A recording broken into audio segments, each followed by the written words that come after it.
Hello दोस्तों, exam preparation के YouTube platform पे मैं प्रियंका एक बार फिर से आप सभी का स्वागत करती हूँ। डे वाइज सीरीज़ में आज हम लोग पढ़ने वाले हैं भारतीय राष्ट्रीय कांग्रेस अर्थात इंडियन नेशनल कांग्रेस।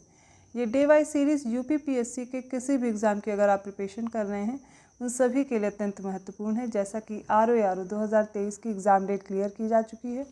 लगभग 60 से 70 दिन है आपके पास और बेहतर ढंग से प्रिपरेशन के लिए आप इस चैनल से जुड़े रहिए। दोपहर 1 बजे वाली जो क्लास है ये कंप्लीट जीएस प्रिपेयर कराया जा रहा है आपको।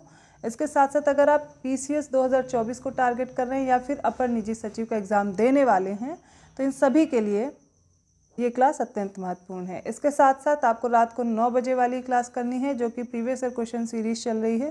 क्वेश्चन आंसर्स आप देख सकते हैं कैसा लेटेस्ट एग्जाम पैटर्न है, उसी ट्रेंड के अकॉर्डिंग आपकी ये डे वाइज सीरीज़ है।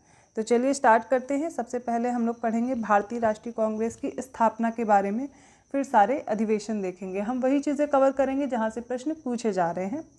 अब देखेंगे भारतीय राष्ट्रीय कांग्रेस की जो स्थापना होती है वो सबसे पहले यही फैक्ट आपको याद करना है कि एओ ह्यूम ने की थी। अब इसकी जो स्थापना है इसमें देखेंगे 28 दिसंबर 1885 को होती है। बॉम्बे में गोकुल दास तेजपाल संस्कृत कॉलेज में भारतीय राष्ट्रीय कांग्रेस की स्थापना की गई थी, जिसमें 72 प्रतिनिधियों की उपस्थिति थी। मतलब आपको पहले तो ये याद रखना है कि स्थापना हुई कहाँ पे, डेट क्या है। अब इसमें जो एओ ह्यूम है इन्होंने महासचिव का पद संभाला था और इसके जो पहले अध्यक्ष चुने गए थे वो WC बनर्जी अर्थात व्योमेश चंद्र बनर्जी इसके अध्यक्ष चुने गए थे। अब इसमें एक और प्रश्न पूछा जाता है कि सेफ्टी वॉल्व का सिद्धांत किसने दिया था, तो ये लाला लाजपत राय द्वारा दिया गया था और षड्यंत्र का जो सिद्धांत है वो RP दत्त द्वारा दिया गया। प्रकाश संवाहक सिद्धांत गोपाल कृष्ण गोखले का है। और उदारवादी चरण के प्रमुख नेता भी आपसे पूछ लिए जाते हैं, इनके नाम याद कर लीजिए। तो इसमें देखिए उदारवादी और उग्रवादी दो तरह के नेता होते हैं, बट अभी यहाँ पर हम लोग देख रहे हैं जो उदारवादी चरण के नेता हैं शुरुआत में कौन कौन से रहते हैं। तो इसमें दादा भाई नौरोजी हैं, बदरुद्दीन तैयब हैं, फिरोज शाह मेहता हैं, P आनंद चार्लू, सुरेंद्र नाथ बनर्जी, रोमेश चंद्र दत्त, आनंद मोहन बोस और गोपाल कृष्ण गोखले। इनके नाम बहुत इंपॉर्टेंट हैं और आपको इनको बहुत अच्छे से याद रखना है। तो ये बात की हमने कांग्रेस की स्थापना से रिलेटेड। आपको ये फैक्ट बहुत अच्छे से याद रखना है कि जो एओ ह्यूम होते हैं ये महासचिव पद संभालते हैं जब पहला अधिवेशन होता है, जबकि जो अधिवेशन होता है उसमें सबसे पहले जो अध्यक्ष बनते हैं वो व्योमेश चंद्र बनर्जी रहते हैं।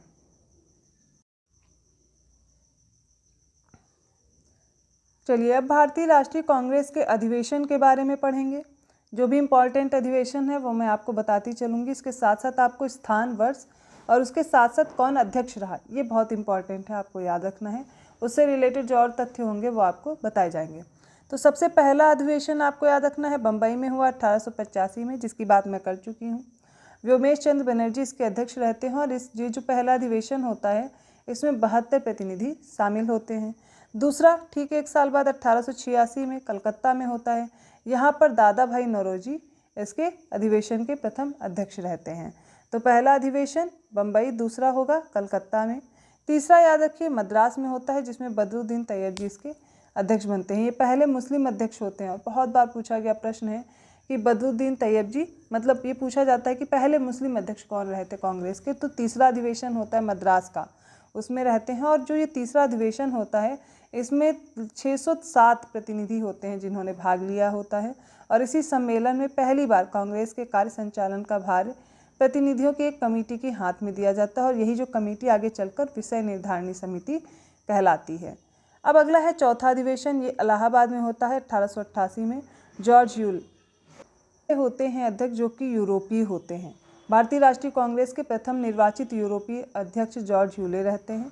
फिर देखिए पांचवा अधिवेशन 1889 का, ये बम्बई में होता है और सर विलियम वेडरबर्न ये इसके अध्यक्ष रहते हैं। देखिए जिससे रिलेटेड इन्फॉर्मेशन चाहिए वही आपको दी गई है, एक्स्ट्रा आपको पढ़ने की ज़रूरत नहीं है। एग्जाम के अकॉर्डिंग जितना इंपॉर्टेंट है वो बताया जा रहा है। तो छठा अधिवेशन है ये कलकत्ता में होता है, सर फिरोज शाह मेहता इसके अध्यक्ष रहते हैं। फिर 1891 में होता है अगला अधिवेशन जिसमें P आनंद चार्लू अध्यक्ष रहते हैं। देखिए आपको याद करने का तरीका क्या है, आप स्टार्टिंग के जो टर्म्स हैं या अल्फ़ाबेट हैं उनको ऐड कर लीजिए, जैसे BKME, ठीक है, और ऐसे BKNE ऐसे करके याद करेंगे तो आपको याद हो जाएंगे। बी से बम्बई, फिर कलकत्ता, मद्रास, इलाहाबाद, ऐसे करके आप याद कर सकते हैं। और पहले में व्योमेश चंद्र बनर्जी पहले, फिर दूसरे में कलकत्ता में दादा भाई नौरोजी, तीसरे मुस्लिम अध्यक्ष रहते हैं बदरुद्दीन तैयब जी, चौथे में आपको याद रखना है पहले यूरोपीय रहते हैं जॉर्ज यूले, और इसके बाद आपको लोकेशन से याद करनी है। ठीक है, ऐसे आप कोई भी ट्रिक बना सकते हैं, याद तो करना ही रहेगा। 8वां अधिवेशन है 1892 में इलाहाबाद में होता है, व्योमेश चंद्र बनर्जी फिर से अध्यक्ष बनते हैं। 9वां होता है 1893 में लाहौर में, दादा भाई नौरोजी अध्यक्ष रहते हैं। 10वां होगा मद्रास में, अल्फ्रेड वेब इसके अध्यक्ष हैं 1894 में। 1895 में पूना में होता है, जिसमें सुरेंद्र नाथ बनर्जी अध्यक्ष बनते हैं। फिर आपको 12th याद रखना है, 12वां कांग्रेस का अधिवेशन 1896 में कलकत्ता का, यहाँ पर रहीमतुल्ला सयानी ये इसके अध्यक्ष रहते हैं। और ये इम्पॉर्टेंट इसलिए पहली बार वंदे मातरम यहाँ पर गाया गया था और इसे रविन्द्रनाथ टैगोर ने गाया था। तो 12th याद रखना है 1896 का कलकत्ता का, रहीमतुल्ला सयानी इसके अध्यक्ष थे। 13th है 1897 का, जिसमें अमरावती में होता है और सी शंकरन नायर इसके अध्यक्ष रहते हैं। 14th होता है 1898 में मद्रास में, आनंद मोहन बोस इसके अध्यक्ष रहते हैं। फिर 15th है 1899 में लखनऊ में होगा, ये रमेश चंद्र दत्त इसके अध्यक्ष बनेंगे। 16वां 1900 में होगा लाहौर में, NG चंद्रावरकर इसके अध्यक्ष रहेंगे, NG चंद्रावरकर इसके अध्यक्ष रहेंगे। 1901 में याद रखिए कलकत्ता का 17th होगा दिनसा इल्दुची वाचा, ठीक है, इदुलजी वाचा हैं, दिनसा इदुलजी वाचा इसके अध्यक्ष रहेंगे। फिर 18th है 1902 में अहमदाबाद का, सुरेंद्र नाथ बनर्जी अध्यक्ष रहेंगे। 1903 में है मद्रास का, लाल मोहन बोस इसके अध्यक्ष हैं। 1904 का 20वां अधिवेशन होता है, सर हेनरी कॉटन ये इसके अध्यक्ष रहते हैं, बम्बई में होगा। और 21वां जो बनारस का अधिवेशन है 1905 का, ये याद रखिए इंपॉर्टेंट है। तो 21st जो होगा 1905 का बनारस में होता है और इसमें गोपाल कृष्ण गोखले अध्यक्ष बनते हैं। ठीक है, 1905 में ही क्या हुआ था, बंगाल विभाजन हुआ था। तो 1905 के समय जो अधिवेशन होता है 21वां होता है बनारस में, गोपाल कृष्ण गोखले इसके अध्यक्ष रहते हैं। आगे फिर 22nd भी बहुत इंपॉर्टेंट है, 1906 का कलकत्ता में होता है। ठीक है, दादा भाई नौरोजी रहते हैं इसके अध्यक्ष। और ये इंपॉर्टेंट इसलिए पहली बार स्वराज शब्द का यहाँ पर प्रयोग किया जाता है, किसमें, कांग्रेस का 22वां अधिवेशन होता है 1906 का कलकत्ता में, जिसके अध्यक्ष रहते हैं दादा भाई नौरोजी। 23rd भी इंपॉर्टेंट है, याद रखिए 1907 में होता है सूरत अधिवेशन।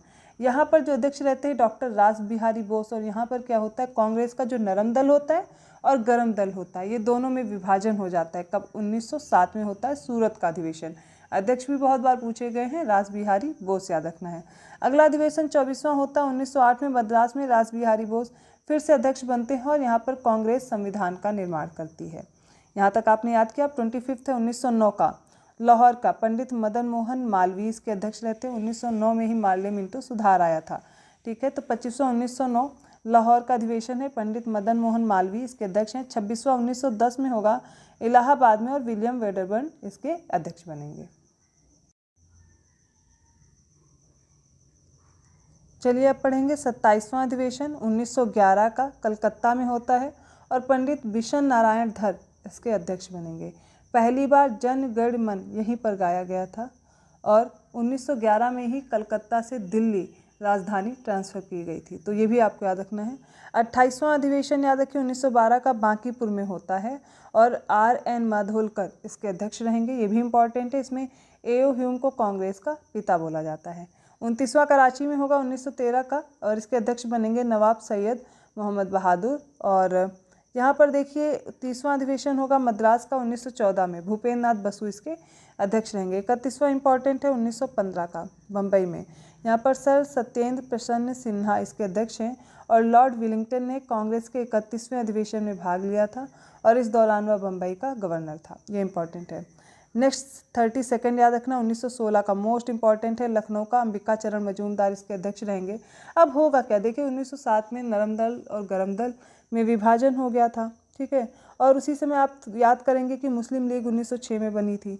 तो भारतीय राष्ट्रीय कांग्रेस तथा मुस्लिम लीग दोनों वर्ष 1916 में लखनऊ में एक संयुक्त अधिवेशन करेंगे और इस अधिवेशन में कांग्रेस तथा मुस्लिम लीग के बीच जो लखनऊ समझौता हुआ उसी को लखनऊ पैक्ट के नाम से जानते हैं। ठीक है, अब यहाँ पर देखेंगे भारतीय राष्ट्रीय कांग्रेस के लखनऊ अधिवेशन में जो बाल गंगाधर तिलक है, इन्होंने कहा था स्वराज मेरा जन्मसिद्ध अधिकार है, उसे मैं लेकर रहूँगा। तो 32वां आपको याद रखना है। देखिए कुछ इंपॉर्टेंट है जो मैं बार बार बोल रही हूँ, जैसे कि 1907 वाला इंपॉर्टेंट था, फिर उसके बाद ये देख रहे हैं और भी जो मैंने बोले 1907 के बाद जो लगातार 1905, 1906, 1907 वाले हम लोगों ने पढ़े। इसके बाद ये 32वां तो बहुत ही ज़्यादा इंपॉर्टेंट है, नहीं भूलना है। अब देखेंगे 33वां जो होता है वो 1917 में होगा कलकत्ता में। श्रीमती एनी बेसेंट इसकी अध्यक्ष बनती है और इसीलिए इम्पॉर्टेंट है। पूछा जाता है कि इंडियन नेशनल कांग्रेस की प्रथम महिला अध्यक्ष कौन थी, तो श्रीमती एनी बेसेंट ही थी और ये 1917 का जो कलकत्ता का अधिवेशन होता है उसमें बनती है 33वां वाला। अब ये आंग्ल आयरलैंड कुल से थी और वर्ष 1907 से 1933 तक के थियोसॉफिकल सोसाइटी की प्रधान रही थी और 1916 में इन्होंने होम रूल लीग का गठन किया था और 1917 में भारतीय राष्ट्रीय कांग्रेस की प्रथम महिला अध्यक्ष बनी थी। ये इंपॉर्टेंट है, इसलिए याद रखना है। अब देखिए विशेष अधिवेशन होता है 1918 में बम्बई का, हसन इमाम इसके अध्यक्ष रहते हैं और कांग्रेस का फिर से विभाजन होता है, दूसरा विभाजन होगा। 34वां याद रखना 1918 का दिल्ली का, ठीक है, इसमें पंडित मदन मोहन मालवीय अध्यक्ष रहते हैं। और 35वां 1919 का याद रखिए, पंडित मोतीलाल नेहरू इसके अध्यक्ष बनते हैं 35वां। अब 34वां अधिवेशन देखिए 1918 का दिल्ली का, पंडित मदन मोहन मालवीय अध्यक्ष हैं। 35वां 1919 का अमृतसर का, पंडित मोतीलाल नेहरू। अब देखिए विशेष अधिवेशन बुलाया जाता है 1920 में कलकत्ता का, लाला लाजपत राय इसके अध्यक्ष रहते हैं। असहयोग या फिर खिलाफत जो प्रारंभिक प्रस्ताव कोलकाता अधिवेशन में पारित हुआ था, मतलब असहयोग आंदोलन और खिलाफत आपस में मिल गए थे दोनों आंदोलन, ठीक है, ये याद रखना है। हालांकि CR दास मतलब चित्तरंजन दास ने 1920 में नागपुर के कांग्रेस अधिवेशन में ये जो असहयोग प्रस्ताव था इस पर मुख्य प्रस्ताव पेश किया था। अगला है 36वां है 1920 का नागपुर अधिवेशन, CV राघवाचार्य इसके अध्यक्ष थे और कांग्रेस संविधान में परिवर्तन हो जाता है। 37वां याद रखिए 1921 का अहमदाबाद में, चित्तरंजन दास जो कि जेल में होते हैं तो इनके कार्यकारी अध्यक्ष रहते हैं हकीम अजमल खान। 38वां होगा गया का 1922 वाला, माफ़ कीजिएगा, देश बंधु चित्तरंजन दास इसके अध्यक्ष बनेंगे। कौन सा? 38वां गया का 1922 में। 39 याद रखिए 1923 में काकीनाडा में होगा, मौलाना मोहम्मद अली इसके अध्यक्ष बनेंगे। विशेष अधिवेशन बुलाया जाता है 1923 में दिल्ली का, जिसमें अबुल कलाम अध्यक्ष बनते हैं, अबुल कलाम आज़ाद, ये सबसे युवा अध्यक्ष रहते हैं, पूछा गया प्रश्न है। 40वां मोस्ट इंपॉर्टेंट है 1924 का बेलगाम अधिवेशन, जिसमें महात्मा गांधी इस अधिवेशन के अध्यक्ष बनते हैं और केवल एक ही बार ये कांग्रेस के अधिवेशन के अध्यक्ष बनते हैं, वो 40वां होता है 1924 का बेलगाम। अब ठीक इनके बाद याद कर लीजिए 41वां 1925 में कानपुर का, जिसमें सरोजनी नायडू जी आ जाती हैं, श्रीमती सरोजनी नायडू इसकी अध्यक्ष बनती हैं। वर्ष 1925 में कानपुर में हुए भारतीय राष्ट्रीय कांग्रेस के 40वें वार्षिक अधिवेशन में वे कांग्रेस की प्रथम भारतीय महिला अध्यक्ष बनती हैं। अगर आपसे प्रश्न पूछा जाता है प्रथम भारतीय महिला अध्यक्ष कौन रही थी, तब आप बताएंगे श्रीमती सरोजनी नायडू, अदरवाइज ये सेकंड वुमेन है और पहली कौन थी? Shrimati Annie Besant. अगला देखिए 42वां 1926 में गुवाहाटी में होता है, जिसके S श्रीनिवास आयंगर अध्यक्ष बनते हैं और सदस्यों हेतु खादी वस्त्र अनिवार्य किए जाते हैं। 43rd होगा 1927 में मद्रास का, डॉक्टर M.A. अंसारी, ये यहाँ पर पूर्ण संविधान की मांग की जाती है। 44वां 1928 का कलकत्ता का, मोतीलाल नेहरू इसके अध्यक्ष बनते हैं। 45वां होगा 1929 का लाहौर का, ये भी बहुत इंपॉर्टेंट है। 45th वाला 1929 का लाहौर का, यहाँ पर पंडित जवाहरलाल नेहरू इसके अध्यक्ष बनते हैं और पूर्ण स्वराज की मांग की जाती है। फिर 46वां होता है 1931 का कराची अधिवेशन, सरदार वल्लभ भाई पटेल इसके अध्यक्ष बनते हैं। मौलिक अधिकार की मांग यहाँ पर की जाती है। 47th 1932 दिल्ली में होता है, अमृत रणछोड़ दास सेठ इसके अध्यक्ष बनते हैं। 48 होगा 1933 में कलकत्ता में, श्रीमती नेली सेन गुप्ता इसके अध्यक्ष रहती हैं। 49 होगा 1934 में बम्बई में, डॉक्टर राजेंद्र प्रसाद इसके अध्यक्ष हैं। 50वां होगा 1936 में लखनऊ का, पंडित जवाहरलाल नेहरू इसके अध्यक्ष होंगे। फिर 51वां याद करिए 1937 का फैजपुर अधिवेशन, इंपॉर्टेंट है, पंडित जवाहरलाल नेहरू इसमें अध्यक्ष बनते हैं और गांव में ये प्रथम आयोजित अधिवेशन होता है। 52वां है, ये भी इम्पॉर्टेंट है, 1938 का हरिपुरा अधिवेशन होता है, जहां पर सुभाष चंद्र बोस इसमें विजयी रहते हैं, इसके अध्यक्ष बनते हैं। 53वां होता है 1939 का त्रिपुरी का, इसमें देखिए जीतते तो हैं सुभाष चंद्र बोस, लेकिन ये अपने पद से इस्तीफा दे देते हैं, इनकी जगह पे डॉक्टर राजेंद्र प्रसाद इनके अध्यक्ष बन जाते हैं। तो 53rd हो गया 1939 में त्रिपुरी वाला। फिर इसके बाद 54th है 1940 का रामगढ़ अधिवेशन, जिसमें मौलाना अबुल कलाम आज़ाद इसके अध्यक्ष बनते हैं। 55th है 1946 का, मतलब 6 साल तक ये रहते हैं मौलाना अबुल कलाम आज़ाद, ठीक है, इसलिए आप देखते हैं 55th कब होगा? 1946 में मेरठ में, सबसे ज़्यादा समय पर यही रहे थे। अब देखिए मेरठ में होगा आचार्य JB कृपलानी इसके अध्यक्ष रहेंगे, आज़ादी के समय की बात है। और 56 जो होगा जब देश आज़ाद हो जाता है, जयपुर वाला अधिवेशन होगा, यहाँ पर बी पट्टाभी सीतारमैया इसके अध्यक्ष रहते हैं। तो यहाँ तक हमने बात की कांग्रेस के प्रमुख अधिवेशन की, कांग्रेस की स्थापना की। इंडियन नेशनल कांग्रेस से हर बार ही प्रश्न पूछे जाते हैं, इसलिए आप ऐसे प्रश्नों के लिए तैयार रहें। तो सारे जो इम्पोर्टेंट अधिवेशन है और उनसे रिलेटेड तथ्य मैंने यहाँ पर कराने का प्रयास किया है। जो भी इम्पोर्टेंट फैक्ट हैं उनसे रिलेटेड वो मैंने बताया कि यहाँ से प्रश्न पूछे जाते हैं। आई होप आपको वीडियो अच्छा लगा होगा, तो प्लीज़ लाइक करना मत भूलिए, चैनल को सब्सक्राइब कर दीजिए और बेल आइकन जरूर प्रेस कीजिएगा, जिससे अदर वीडियोस के नोटिफिकेशन आपको आसानी से मिलते रहेंगे। ऐसे और टॉपिक के साथ मिलते हैं नेक्स्ट डे वाइज सीरीज़ में। धन्यवाद।